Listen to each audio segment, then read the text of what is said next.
کیا ہوگا اگر کامیابی کی راہ میں سب سے بڑی رکاوٹ کوئی بیرونی طاقت نہیں بلکہ خود ہمارے اندر موجود ایک چیز ہو؟ ایک ایسا دشمن جو ہر وقت ہمارے ساتھ رہتا ہے، ہماری ہر کامیابی پر خوش ہوتا ہے اور ہماری ہر ناکامی کو اور گہرا بنا دیتا ہے۔ جی، آج ہم اسی اندرونی دشمن یعنی انا پر بات کریں گے۔ آج کے ہماری گفتگو جو ہے نا وہ رائن ہالیڈے کی کتاب ایگو از دی اینیمی کے گرد گھومے گی۔ اچھا، اور کتاب انا کی تعریف بہت ہی سیدھے سادے لفظوں میں کرتی ہے۔ یہ کوئی پیچیدہ نفسیاتی تصور نہیں۔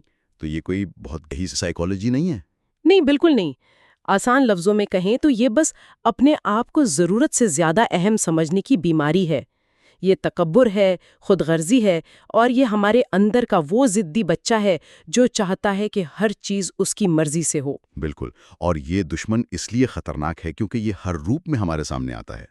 جی ہاں۔ تو آج ہمارا مقصد یہی سمجھنا ہوگا کہ یہ انا ہماری زندگی کے 3 اہم ترین مراحل میں کیسے کام کرتی ہے، یعنی جب ہم کچھ بننے کی جدوجہد کر رہے ہوں، جب کامیاب ہو جائیں، اور جب بری طرح ناکام ہو۔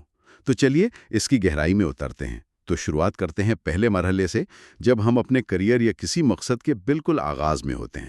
جوش بہت ہوتا ہے، خواب بڑے ہوتے ہیں، جی، لیکن کتاب کے مطابق انا یہیں پر ہمیں راستے سے بھٹکا دیتی ہے، اور اس کا سب سے بڑا ہتھیار ہے باتیں کرنا۔ ہاں، باتیں کرنا۔ یہ عمل کی جگہ لے لیتا ہے۔ اس کی ایک جسے کہتے ہیں نا کلاسک مثال امریکی مصنف اپٹن سنکلیئر کی ہے۔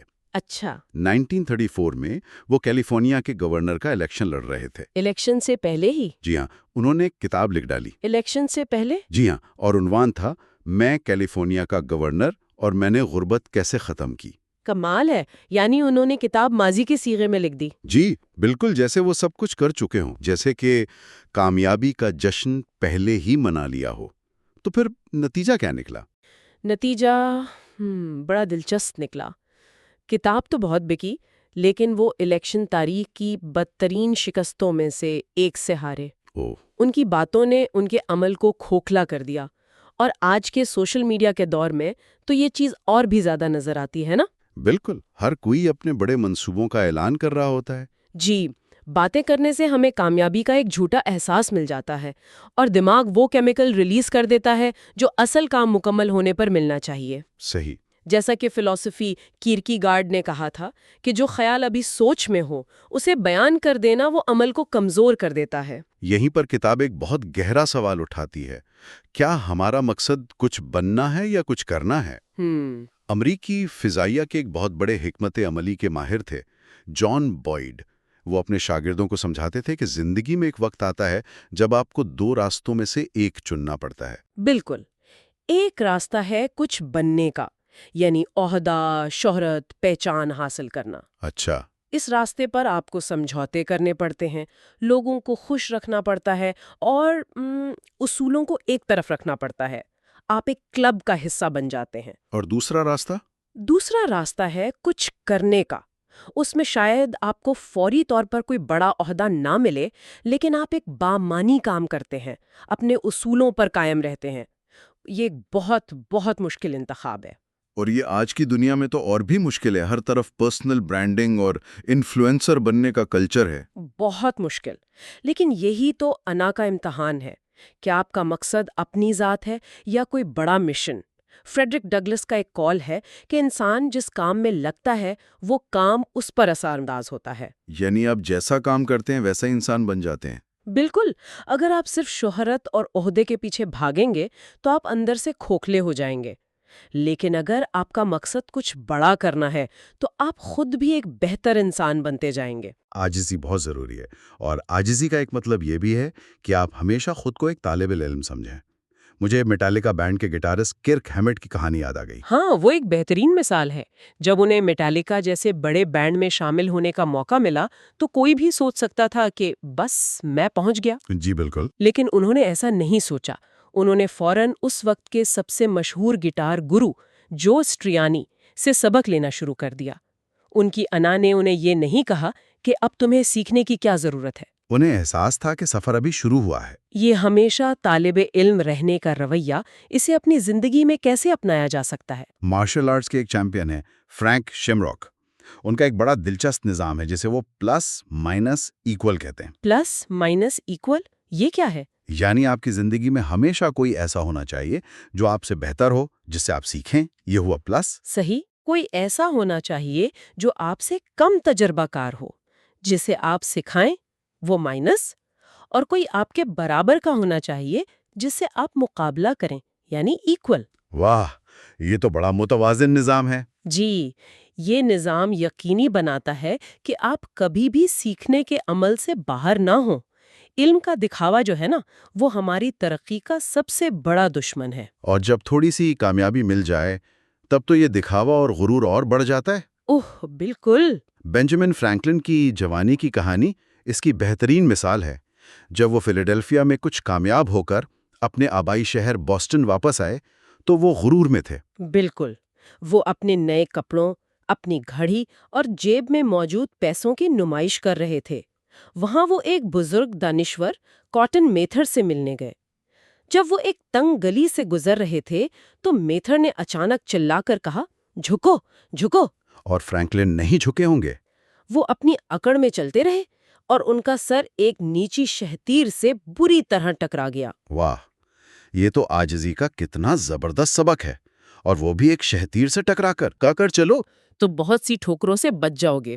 ابتدائی کامیابی کا غرور ہمارے ذہن کو بند کر دیتا ہے اور ہمیں حقیقت سے دور لے جاتا ہے۔ اچھا، تو یہ تو ہوئی شروعات کی جدوجہد، جہاں ہمیں خاموشی سے کام کرنے اور سیکھتے رہنے کی ضرورت ہے۔ لیکن فرض کریں کہ ہم یہ سب کر لیتے ہیں اور کامیاب ہو جاتے ہیں۔ آپ سوچیں گے کہ اب سب ٹھیک ہو گیا، لیکن کتاب کے مطابق یہی وہ وقت ہے جب انا سب سے زیادہ خطرناک روپ اختیار کر لیتی ہے۔ یہ کامیابی کا تضاد ہے، جسے پیراڈاکس کہتے ہیں۔ کامیابی آپ کو وہ وسائل دیتی ہے جو آپ کو مزید کامیاب بنا سکتے ہیں، لیکن ساتھ ہی یہ وہ انا بھی پیدا کرتی ہے جو آپ کو تباہ کر سکتی ہے۔ اور اس کی سب سے بڑی مثال، اس کی سب سے جسے کہتے ہیں نا ایک سبق آموز مثال، وہ شاید ارب پتی ہاورڈ ہیوز کی زندگی ہے۔ ہاورڈ ہیوز ایک ذہین انجینئر، پائلٹ، فلم پروڈیوسر۔ شروع میں تو وہ ایک جینیس تھے۔ بلا شبہ انہوں نے اپنے والد کی کمپنی کو سنبھال کر اسے نئی بلندیوں تک پہنچایا، لیکن پھر ان کی انا ان پر حاوی ہو گئی۔ انہوں نے اپنی پوری زندگی ایسے منصوبوں پر ضائع کر دی جن کا مقصد صرف دنیا کو یہ دکھانا تھا کہ وہ کتنے عظیم ہیں۔ جیسے کہ وہ فلم ہیلز اینجلز۔ جی، اس فلم نے اس وقت $1.5 ملین کا نقصان کیا، جو آج کے حساب سے بہت بڑی رقم ہے۔ پھر انہوں نے دنیا کا سب سے بڑا جہاز اسپروس گوز بنایا، جو صرف 1 میل اڑ سکا تھا۔ جی، اور وہ بھی پانی سے صرف 70 فٹ اوپر۔ اور ان کا انجام، ان کی زندگی کا آخری منظر تو بہت ہی خوفناک بیان کیا جاتا ہے۔ ایک الگ تھلگ کمرے میں وہموں کا شکار، دنیا سے کٹے ہوئے۔ یہ یقین کرنا مشکل ہے کہ کوئی اتنا ذہین شخص اپنی انا کے ہاتھوں اس طرح برباد ہو سکتا ہے۔ یہی انا کا کمال ہے۔ ان کی سلطنت 2 حصوں میں بٹی ہوئی تھی۔ ایک حصہ وہ تھا جو منافع کما رہا تھا، جسے وہ نظر انداز کرتے تھے۔ اچھا۔ اور دوسرا حصہ ان کے ذاتی شوق اور انا پر مبنی منصوبوں کا تھا، جو مسلسل پیسہ ڈبو رہا تھا، اور ان کی ساری توجہ اسی پر تھی۔ وہ حقیقت سے اتنا دور ہو گئے تھے کہ انہیں اپنی بربادی نظر ہی نہیں آ رہی تھی۔ یعنی یہ صرف ایک فرد کی انا نہیں بلکہ ایک اجتماعی بیماری بھی بن سکتی ہے۔ بالکل۔ مشہور باسکٹ بال کوچ پیٹ رائلی اسے میں کی بیماری کہتے ہیں۔ جی ہاں، ڈیزیز آف می۔ جب کوئی ٹیم مسلسل جیتنے لگتی ہے تو کھلاڑی کریڈٹ کے لیے لڑنا شروع کر دیتے ہیں۔ ہر کوئی سوچتا ہے کہ کامیابی میری وجہ سے ہے، اور ٹیم کا اتحاد ختم ہو جاتا ہے۔ بالکل، اور وہی جیت ان کے زوال کی وجہ بن جاتی ہے۔ اس کے بالکل برعکس مثال جنرل جارج مارشل کی ہے، جنہوں نے دوسری جنگ عظیم میں امریکی فوج کی قیادت کی۔ مارشل کی پوری زندگی مشن کو اپنی ذات پر ترجیح دینے کی مثال ہے۔ جب تاریخ کی سب سے بڑی فوجی مہم ڈی ڈے کی کمانڈ کا وقت آیا تو سب کو یقین تھا کہ یہ ذمہ داری مارشل کو ہی ملے گی، لیکن ایسا نہیں ہوا۔ جب صدر روزویلٹ نے ان سے پوچھا تو انہوں نے کہا، یہ فیصلہ آپ کا ہے، میری ذاتی خواہشات کا اس سے کوئی تعلق نہیں۔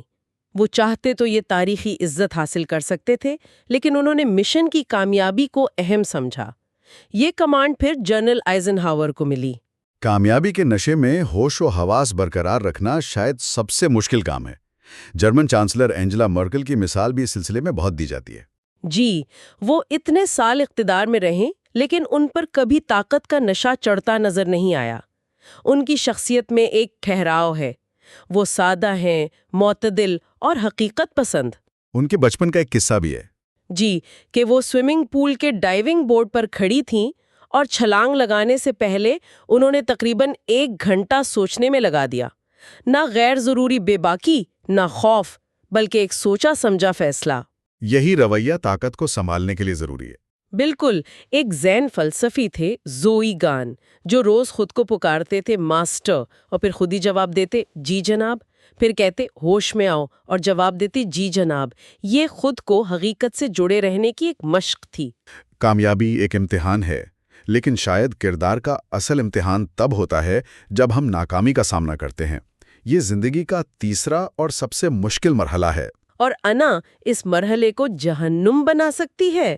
بالکل، لیکن اگر انا کو قابو کر لیا جائے تو یہی ناکامی ترقی کا سب سے بڑا ذریعہ بن سکتی ہے۔ واشنگٹن پوسٹ کی مالک کیتھرین گریہم کی زندگی اس کی ایک شاندار مثال ہے۔ وہ ایک امیر خاندان میں پیدا ہوئی تھیں، لیکن ان کی زندگی آزمائشوں سے بھری تھی۔ جی، 46 سال کی عمر میں شوہر کی خودکشی کے بعد انہیں بغیر کسی تجربے کے اخبار کی ذمہ داری سنبھالنی پڑی۔ اور وہ بھی ایسے وقت میں جب صحافت مردوں کا شعبہ سمجھی جاتی تھی۔ انہیں تو فوری طور پر بڑے بحرانوں کا سامنا کرنا پڑا، پینٹاگن پیپرز اور پھر واٹر گیٹ اسکینڈل۔ جی ہاں، صدر نکسن کی حکومت نے انہیں تباہ کرنے کی دھمکی دی۔ ایسے میں کوئی بھی شخص ذاتی غم اور خوف میں ڈوب سکتا تھا۔ لیکن وہ ڈٹی رہیں۔ انہوں نے اپنی ذمہ داری کو اپنی ذات سے بڑا سمجھا، اور ان کے فیصلوں نے نہ صرف امریکی تاریخ کا رخ موڑ دیا بلکہ واشنگٹن پوسٹ کو بھی نئی بلندیوں پر پہنچا دیا۔ انہوں نے اپنی تکلیف کو اپنی طاقت بنایا۔ یہیں پر مصنف رابرٹ گرین کا ایک نظریہ بہت اہم لگتا ہے، زندہ وقت بمقابلہ مردہ وقت۔ بالکل، گرین کہتے ہیں کہ ہماری زندگی میں 2 طرح کا وقت ہوتا ہے۔ مردہ وقت وہ ہے جب ہم بے بسی سے انتظار کرتے ہیں، شکایت کرتے ہیں، قسمت کو کوستے ہیں۔ جی، اور زندہ وقت وہ ہے جب ہم ہر لمحے کو سیکھنے، عمل کرنے اور خود کو بہتر بنانے کے لیے استعمال کرتے ہیں۔ ناکامی کے وقت انا ہمیں مردہ وقت کی طرف دھکیلتی ہے۔ اس کی سب سے طاقتور مثال میلکم ایکس کی ہے۔ جب انہیں جیل ہوئی تو وہ اسے مردہ وقت بنا سکتے تھے، لیکن انہوں نے ایسا نہیں کیا۔ انہوں نے جیل کو اپنے کالج میں بدل دیا۔ انہوں نے جیل کی لائبریری سے ایک ڈکشنری لی اور اسے شروع سے آخر تک لفظ بلفظ اپنی کاپی پر نقل کیا۔ پوری ڈکشنری؟ جی، انہوں نے تاریخ، فلسفہ اور مذہب پر اتنی کتابیں پڑھیں کہ جب وہ جیل سے باہر آئے تو ایک بالکل مختلف، پڑھے لکھے اور طاقتور انسان تھے۔ انہوں نے بعد میں کہا، میں اپنی زندگی میں کبھی اتنا آزاد نہیں رہا جتنا میں جیل میں تھا۔ انہوں نے ایک بحران کو اپنی زندگی کے سب سے بڑے موقع میں بدل دیا۔ جی، لیکن تب کیا کریں جب ناکامی سراسر ہماری اپنی غلطی کا نتیجہ ہو؟ ہاں، یہ شاید سب سے مشکل صورتحال ہے۔ یہ سب سے مشکل ہے کیونکہ انا ہمیں اپنی غلطی تسلیم ہی نہیں کرنے دیتی۔ ہمیں گڈھے میں گرتے ہیں اور اسے مزید کھودنا شروع کر دیتے ہیں۔ جیسے جان ڈیلورین نے کیا۔ ان کی کار کمپنی ان کی اپنی بد انتظامی کی وجہ سے تباہ ہو رہی تھی۔ ہاں، تو اسے بچانے کے لیے انہوں نے کوکین کی اسمگلنگ کا منصوبہ بنایا۔ ایک غلطی کو چھپانے کے لیے ایک بہت بڑی غلطی۔ بالکل۔ اس کے برعکس اسٹیو جابز کی مثال ہے۔ جب انہیں ایپل سے نکالا گیا تو یہ بڑی حد تک ان کی اپنی انا اور ناقابل برداشت رویے کا نتیجہ تھا۔ صحیح۔ لیکن نکالے جانے کے بعد انہوں نے ہار نہیں مانی، نہ ہی انہوں نے کوئی غیر قانونی راستہ اختیار کیا۔ انہوں نے نئی کمپنیاں بنائیں، اپنی غلطیوں سے سیکھا، اور جب وہ سالوں بعد ایپل واپس آئے تو وہ ایک زیادہ سمجھدار اور بہتر لیڈر تھے۔ انہوں نے اپنی ناکامی کو خود کو بدلنے کے لیے استعمال کیا۔ جی، الیگزینڈر ہیملٹن کا ایک قول ہے، اگر آپ ایک سازگار نکلنے کی امید نہیں کر سکتے تو مزید گہرائی میں نہ جائیں، رک جانے کی ہمت پیدا کریں۔ انا ہمیں یہ ہمت پیدا نہیں کرنے دیتی۔ تو یہ سب سننے کے بعد اصل سوال یہ نہیں کہ ہمارا دشمن ہے یا نہیں، وہ تو ہے ہی۔ اصل سوال یہ ہے کہ اس وقت ہماری زندگی کے کس مرحلے میں یہ سب سے زیادہ نقصان پہنچا رہا ہے۔ کیا ہم ابھی باتیں زیادہ اور کم کر رہے ہیں، یا کامیابی کے نشے میں حقیقت سے دور ہو گئے، یا پھر کسی ناکامی پر تلخ ہو کر بیٹھے ہیں؟ عاجزی، ہوش و حواس اور لچک، یہی اس دشمن کے خلاف ہمارے ہتھیار ہیں۔ اس گفتگو کو ایک آخری سوچ کے ساتھ ختم کرتے ہیں۔ برٹ شولبرگ کی ایک مشہور کتاب ہے واٹ میک سیمی رن۔ اچھا۔ کتاب کا ہیرو سیمی ایک انتہائی خود غرض اور اناپرست ہالی ووڈ پروڈیوسر ہے جو دوسروں کو کچل کر کامیابی کی چوٹی پر پہنچتا ہے۔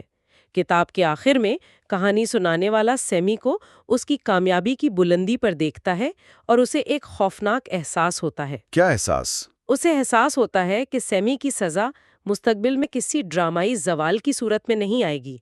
وہ اپنی سزا پہلے ہی بھگت رہا ہے۔ اس کی کامیابی، اس کی تنہائی اور اس کا ہر وقت کا خوف، یہ ایک کینسر کی طرح اسے اندر ہی اندر کھا رہے ہیں۔ تو انا کی اصل قیمت ایک ناکامی نہیں بلکہ ایک کھوکھلی بے معنی زندگی ہے۔